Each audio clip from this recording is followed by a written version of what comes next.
এই আইসক্রিমটা বানানোর জন্য প্রথমে আমি এখানে নিয়েছি হাফ লিটার বা 2 কাপের মতন ফুল ফ্যাট মিল্ক। আমি এখানে ফুল ফ্যাট মিল্কের ব্যবহার করেছি, আপনারা চাইলে এটা নর্মাল মিল্ক দিয়েও করতে পারেন। দুধটাকে আমি এখানে এখন ভালো করে ফুটিয়ে নিচ্ছি।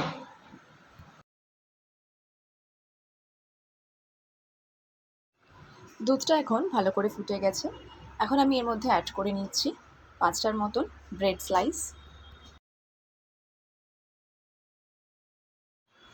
অ্যাড করে নিচ্ছি 1/4 কাপ চিনি। ব্রেডগুলোর মধ্যে দুধটা ভালো করে অ্যাবসর্ব করে গেলে আমি এটাকে একটা স্প্যাচুলার সাহায্যে ভালো করে ভেঙে নেব।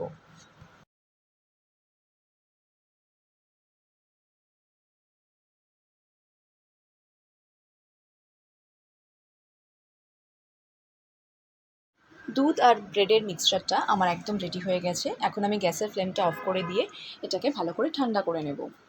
দুধের মিক্সচারটা আমার এখানে ঠান্ডা হয়ে গেছে।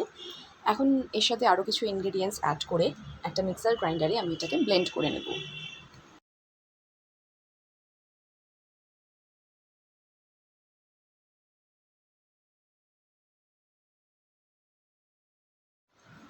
নিয়ে নিচ্ছি 1 বাটি পরিমাণ পাকা আর 2 টেবিল স্পুন পরিমাণ মিল্ক পাউডার। আমি এগুলোর একটা স্মুথ পেস্ট বানিয়ে নিচ্ছি।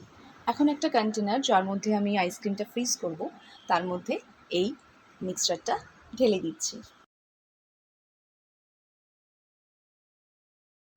ওপর থেকে দিয়ে দিচ্ছি ছোটো ছোটো করে কেটে রাখা কিছু ম্যাঙ্গো কিউবস।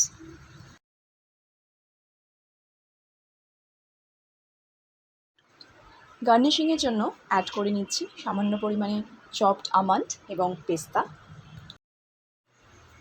এখন আমি এটাকে একটা প্লাস্টিক র্যাপারে র্যাপ করে 8 ঘন্টার মতন ডিপ ফ্রিজে রেখে দেবো। আপনারা এটাকে ওভারনাইটও রাখতে পারেন।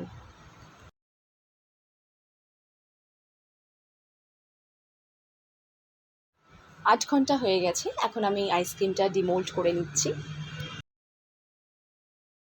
Very very delicious mouth watering mango ice cream আমার একদম রেডি হয়ে গেছে। এখন একটা নাইফের সাহায্যে আইসক্রিমটা আমি কেটে নেব। বন্ধুরা, আপনারা দেখতেই পেলেন কতটা কম সময়ে এবং কম উপকরণ দিয়ে তৈরি হয়ে গেল আজকের আমাদের এই ম্যাঙ্গো আইসক্রিম।